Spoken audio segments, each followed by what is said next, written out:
दोस्तों, आज सुबह उठते ही नहाना धोना किया और हमारे मातेश्वरी ने एक सौंप दिया कार्य में था पानी भरना। पानी भर के वापस आके किए माँ जसोल दरबार के दर्शन करते हैं हम निकल गए खेत के लिए। खेत की और 6 पहिया वाला वाहन लेके बच्चे पीछे चिल्ला रहे हैं आने के लिए साथ में। जैसे तैसे बच्चों को रोक के हम पहुंच गए खेत में पहुंचते पहले सबसे पहले ट्रैक्टर को किया ट्रोले से अलग, वहां पर खेत में काम करने लग गए आदमी। और मेरा तो कल वाला वही कार्य है, हेटोरा बोरा नोखना।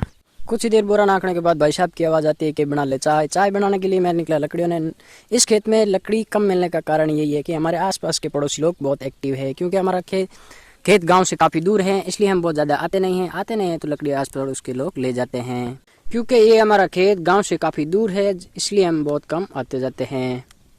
कुछ देर काम करने के बाद हमें सौंप दिया जाता है कार्य में था इस ढाणी से कुछ सामान लाना। कुछ ही देर चलने के बाद मेरी जेब में आवाज़ आती है। जेब में हाथ डालने पर मिल गई सनम को मैं बोला, सनम तुम सिर्फ मेरी हो, मैं तुम्हें आज खा जाऊंगा। मुझे छापा हुआ कार्य पूरा करने के पश्चात एक बात भी और याद आ गई कि आपको भी दिखाया जाए देसी खाखड़िया लून मिर्ची लगाया हुआ, जो हमारे भाई बंधु मारवाड़ी बाहर रहते हैं वो भी दीपावली पर आकर खा ले। वहाँ से काम खत्म करने के बाद आते एक कार्य और सौंप दिया गया, वो था सब्जी बनाने का सुनकर एक ही दिमाग में टेंशन दौड़ा था कि मैं लकड़ियाँ कहाँ से लाऊंगा। थोड़ी देर घूमने के बाद हमें मिल गया एक लकड़ियों का झाड़। भाई ने बताया उठ पड़े और थोड़ा एक खड़ो लिया।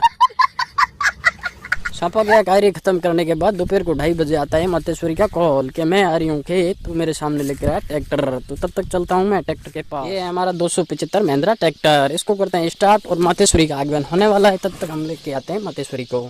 थोड़ी दूर चलने पर आगमन होता है मेरे माताश्री का टेम्पू के साथ। ये है बीन राजा घेवरचंद के मेरे बड़े भाई साहब है। ये अभी जा रहे हैं गाँव, क्योंकि टेम्पू रेतीले दौरों में नहीं चलता है, इसलिए मैं लेके आया हूँ अपना 4 चक्के वाला बड़ा विमान ट्रैक्टर। मातेश्वरी को खेत लाने के बाद मुझे सौंपा गया कार्य चाय बनाने का। चाय बनाकर रेडी हुए इतने में मुझे फिर से एक कार्य सौंपा गया काका श्री के ढाणी का, जो सुबह हम सामान लेके आए थे उसको वापस पहुंचाना, जो सबसे ये कठिन था। दिन भर के काम के थकान के बाद सबसे कठिन काम मुझे यही लगा काका श्री के ढाणी जाकर आना। कराया इतने में छुप गया दिन, छुट्टी का हो गया टाइम। अभी सामान करते हैं लोड, चलते हैं गाँव।